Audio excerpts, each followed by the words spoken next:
Today on the Topping Show, Disney's Mandalorian tanks in the ratings, Chick-fil-A continues to dominate, Dogecoin drops in value after Twitter drops them, JP Morgan Chase says the government should seize private property in the stake for climate control, Super Mario Bros. Movie debuts, can Trump get a fair trial, and Chipotle wins a lawsuit. All of that and much, much more on the Topping Show.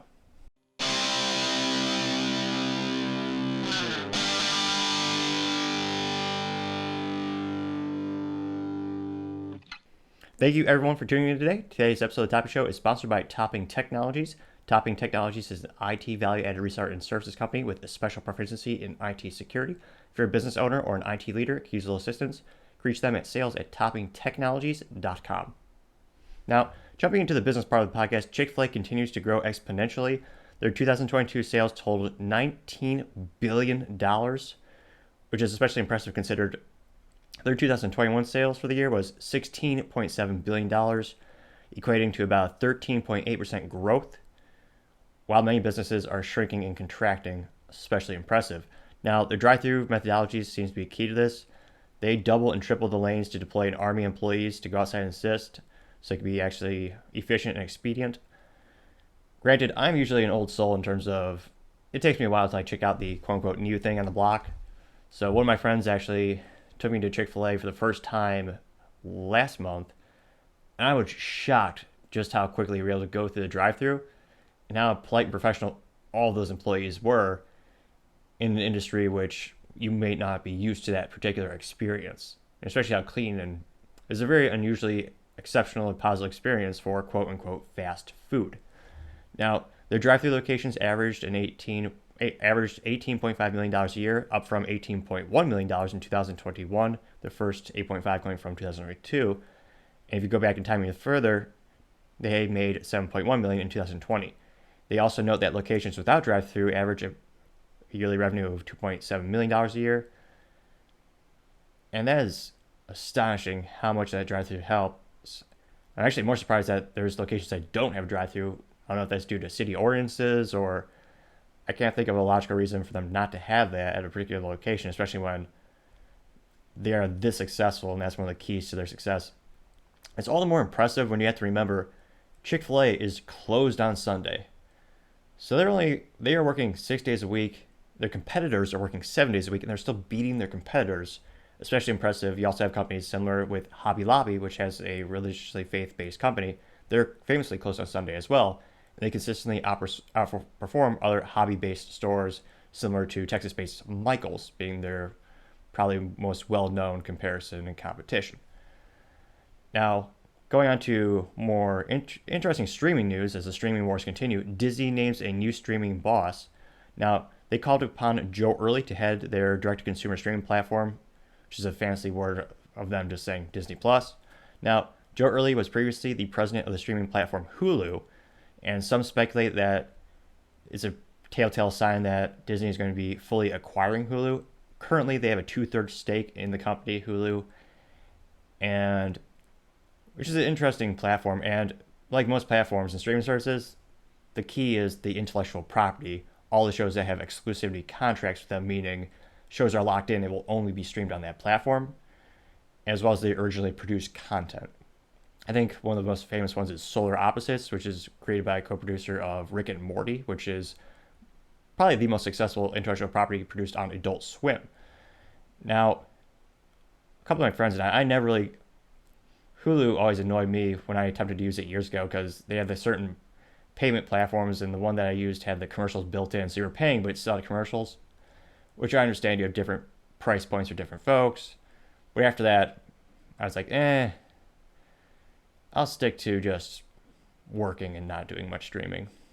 Now, it'll be interesting to see what is his role going to be when Disney's long, big-term goal for this year is to cut costs. Famously, they said they're going to cut about 7,000 employees from the company as they're having to increase the competition and, of course, a bleak economy. And, of course, hyperinflation just detrimentally destroying everyone, and everyone's going to have to adapt to that. And that would probably be some cost savings. They were to buy the company and merge it into it, and get rid of a lot of redundant roles. And also, get rid of or decrease the issue of all these consumers having streaming fatigue, which is a fancy way of saying people are getting annoyed by having to pay for 5 to 10 different entertainment subscriptions. Granted, I'm too frugal to pay for even one. It's just life's too short, and I work 105 hours a week just for my tech company alone. But there are some people paying multiple streaming subscriptions. They're just getting annoyed with it because there are so many out there. And right now, everyone, or most people, are trying to decrease their expenses. And one of the quickest and easiest things to rationally decrease expense-wise is entertainment. It's one of the first things people cut. A lot harder to cut food, and a lot of the other things that you pay for are locked in, like your rent, your lease, your mortgage. A lot of those are fixed expenses. There's only a few variable expenses you can control. So if Disney could buy it and then merge it into it so that now you just have one, Disney Plus entails all the Hulu and all that, maybe that'd be another interesting development. Now, Dogecoin dropped in value after the Twitter company dropped the logo. So Elon hilariously actually used the Dogecoin logo as the Twitter logo for a couple of days, I think. And Dogecoin, just a background there, a cryptocurrency developed by software engineers Billy Marcus and Jackson Palmer, who actually made it as a joke on the wild speculation of cryptocurrencies at the time. And ironically enough, and hilariously enough, they made it as a joke, but then a bunch of people bought into it, kind of proving their point of how volatile and how astonishingly crazy, fascinating cryptocurrencies can be. Now, they went up in value April 3rd after Elon started to use the logo for Twitter. When he switched it out, they dropped their stock by about 6% in value.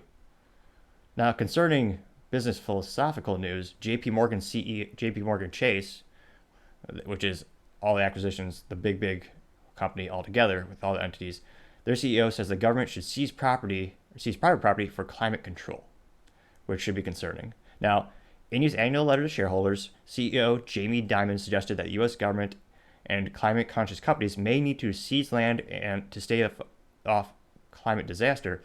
Quote, government, businesses, and non-governmental organizations may need to invoke eminent domain in order to get the quote-unquote adequate investments fast enough for grid, solar, wind, and pipeline initiatives. Now, step back a bit. Eminent domain is a lot of speculation. The actual definition is a legal term which describes the government using its power to expropriate, also known as stealing, land, private property for public use, provided that the government provides the private owner quote-unquote proper compensation, which who knows how much you could really compensate someone for their land. It is somewhat of a cliche, but you hear about the stories of the old farmer where the government, he's been working the land for his family generations, and the government comes in and say, we want to put a highway through your land, and we're going to give you money. You don't have a choice. That is, rudimentarily speaking, what eminent domain is. Many people push back on it because many say it's unethical. It's also, how do you determine the quote-unquote fair value of the land, since land typically goes up in value? Do you pay them on the futures of the land or just the current market price? And even then, how much negotiating power do you have when they can't say no? So it's inherently not going to be a fair negotiation. I don't even know if there is a negotiation, to be honest.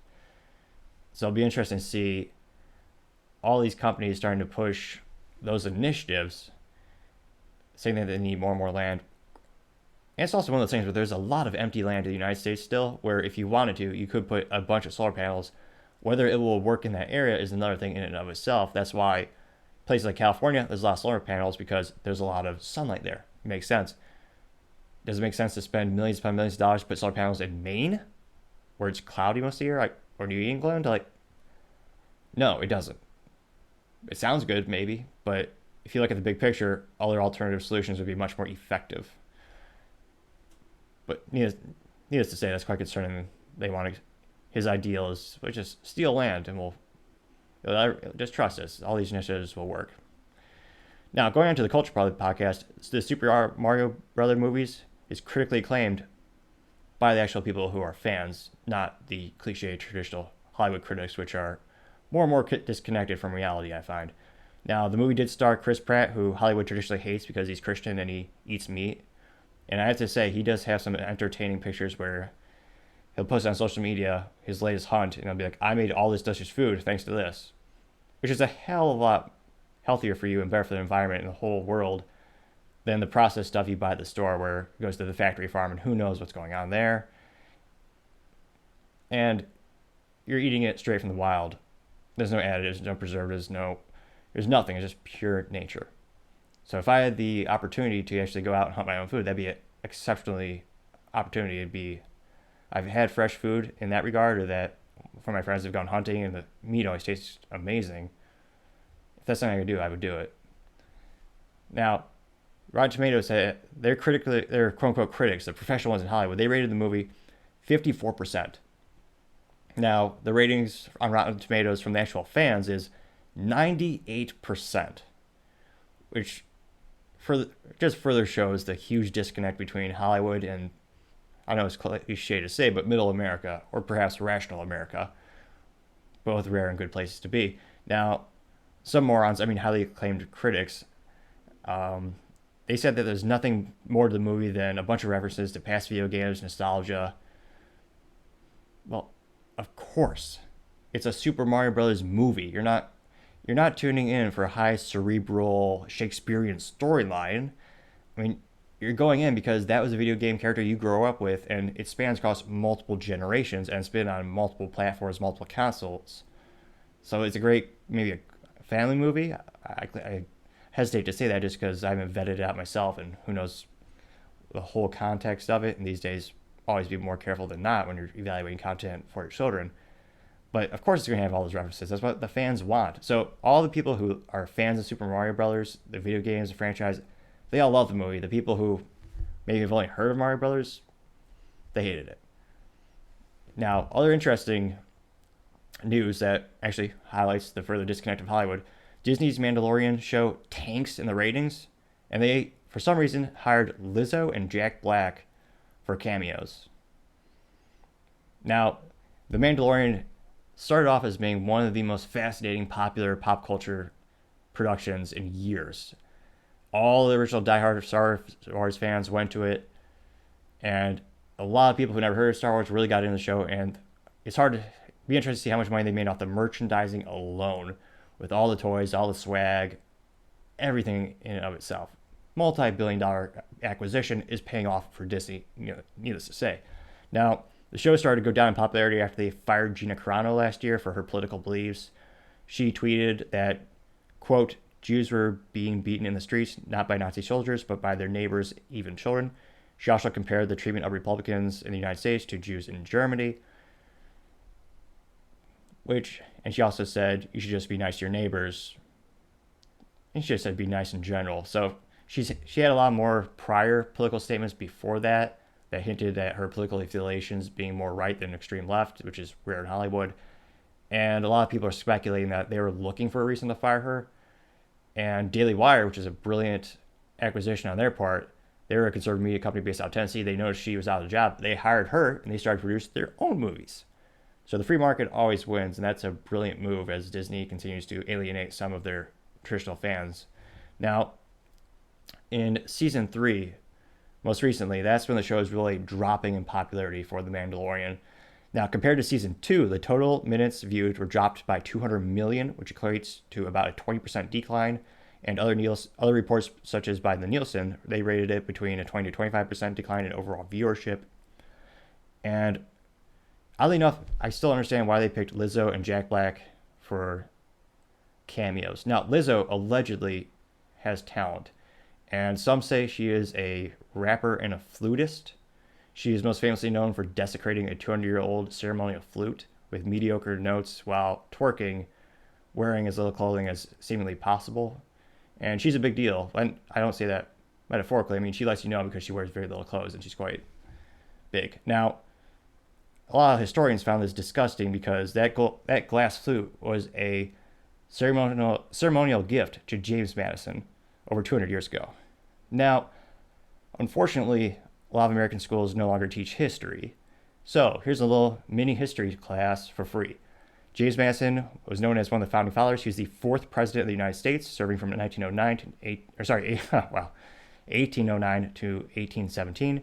He was known as the father of the Constitution thanks to his role in drafting and promoting the Constitution and Bill of Rights.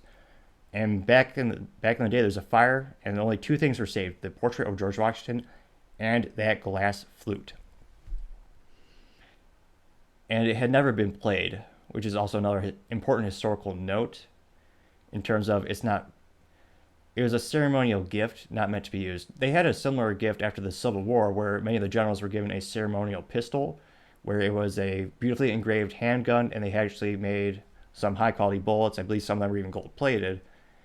And in that case, it was meant as a historical piece of history that we're making this gun, but we'll never have to use it, kind of thing. And to actually use that particular piece of history would be an insult to the creator and the creator, as well as the whole ideal behind the item in and of itself. And I blame the National Historical Museum, or I forget the actual government entity that allowed this to happen, but she picked it up and started playing it and twerking in the most disrespectful manner possible. And she didn't even play anything patriotic on the flute. Not that I didn't even think it was manners, but it's just one of those things where it worked for her because she got more fame and more people are talking about her. But in terms of a piece of history being desecrated, that's just, as someone who especially is appreciative of U.S. history, I found it completely and utterly distasteful. Now, The Mandalorian may just also be suffering from being longer than it's meant to be. And a lot of shows, unfortunately, come to that fate where they hit money right off the bat. They're basically printing money. More and more people are tuning in. And they just don't know when to stop. Maybe we should call this the inverse John Wick effect. I say inverse because John Wick is one of the few movies in the past decades where every movie that comes out, it on average nearly doubles in revenue, which is unheard of for sequels. So maybe we'll call this phenomenon the inverse John Wick. Now, going on to interesting political news, they had a couple of polls coming out recently, and a lot of people are wondering, will Trump get a fair trial in a district and state that overwhelmingly voted against him? Now, this poll was conducted by YouGov, Y-O-U-G-O-V, so you can look it up online. It's about 35 pages, I think, of fun tables if you like looking into that. There's two interesting polls. The first one asking, would he get a fair trial, was conducted with 1,500 U.S. adults. 40% say that he cannot get a fair trial in New York. 39% think that he can get a fair trial in New York. Now, interestingly enough, 65% of Democrats think that justice will be fairly administrated. 69% of Republicans think that the fair trial will not be possible. So those numbers aren't too surprising. Unfortunately, it seems like a lot of people are entrenched in their original thoughts and it's very much a party line issue. Now, other interesting though, 38% of independents from that poll thought that a fair trial would not be possible, and 33% of independents thought that a fair trial would be possible. So it's interesting that each of these polls show him gaining a little bit more in terms of perception and poll votes from the independents out there, which if he wants any chance to win, that's where he needs to focus, because that's where he lost famously in 2020. Independents and stay-at-home moms were two of the demographics most famously that he lost votes for compared to 2016 when he was first voted in and he actually won. Now, other interesting poll by the same company, YouGov, same thing with 1,500 U.S. adults, they asked, who do you vote for today, Trump versus Biden? And this is it was fascinating to see the results before and after the indictment. So, before the indictment, Biden led 45% to Trump 43%. After the indictment, they noted that Trump was up 44% saying yes, Biden 42% for him, and then undecided 14%. Now, the most perplexing thing about this poll is who the hell is saying they're uncertain about who they're going to vote for if you have a binary choice between those two candidates. It's basically a repeat of the 2020 election. I mean, it's the same candidates, and Trump, Biden are undecided. When it comes to these types of polls, granted, it'd be nice if they had the independent option in there, but in this poll, they're looking for that particular data. How are 14% people still? Yeah, I don't know who I'm going to pick. I don't know. I don't have no data about these two candidates. We have all the data ever possible. The only thing you might be waiting for is the actual results of the indictment. But besides that, you have both of their you have use cases. They both were president. You have all of that data. I don't hear them changing a lot of their policies recently. So I don't know what they're waiting for. But nevertheless, this is also, I don't know if 2%, and again, this is 1,500 users or 1,500 pollees. So I don't know if 2% is really enough for Trump to actually win. And also, we still don't know if DeSantis is going to be running. And a lot of people are going to be attracted to him because of his proven track record of leading Florida successfully throughout COVID, attracting more businesses to go there, more people to move there. So if he were to choose to go into the ring, a lot of people are speculating he will. How will that affect these polls once Trump has some realistic competition, as opposed to right now where there's a couple of people who have said that they've announced they're running for the primary to get the nominee, but most of those folks don't have enough of a following behind him, in my opinion, to really make a dent. So right now, if Trump were to primary with the current candidates out there, I think he would win it. Now, other interesting news going on to the business blunder of the day. Sweet Green got sued by Chipotle. Now, Sweet Green is another restaurant. They are changing, because of this lawsuit, they're going to change the name of a menu item. And they're kind of in fault because this is a silly name. Now, this is the first name that they chose for menu item, which caused them to get sued. They chose their gist to be called Chipotle Chicken Burrito Bowl, which is ridiculous. It's one of the few times where I 110% agree that's patent and trademark infringement. The name of the company is right in the beginning of it. Now, granted, Chipotle I had to look this up. I've been there once or twice, but in the years ago. Now, Chipotle is in the dictionary. The definition is a mature jalapeno pepper that is smoked until dried, used whole, or ground into spice, especially in Mexican cooking. And Chipotle sued them on the grounds of trademark infringement. So they won it. So Sweet Green is changing the name of the item menu to Chicken and Chipotle Pepper Bowl, which is a fair compromise because you don't have the name being first, so people won't get as confused if you just have it as a afterthought in the name. But still, to choose that and think you're not going to get sued, that'd be like me coming out and saying we're going to have Coca-Cola topping. No, it just wouldn't work. You're putting their name trademarked before yours. It's just a blatant way to try to confuse consumers. It's just ridiculous. Now, nevertheless, that has to be the business blunder of the day, whoever chose that name. Now, next week is going to be an especially interesting episode. I'm going to be doing a lot of research over the weekend. No spoilers. Want to go ahead and thank everyone for subscribing. Excited to say we've had a lot of growth the past couple of weeks. Thank you, everyone, for tuning in today. And don't forget to tell your family, tell your friends, tell your coworkers, heck, tell your enemies, tell anyone and everyone to stay safe and fight the good fight.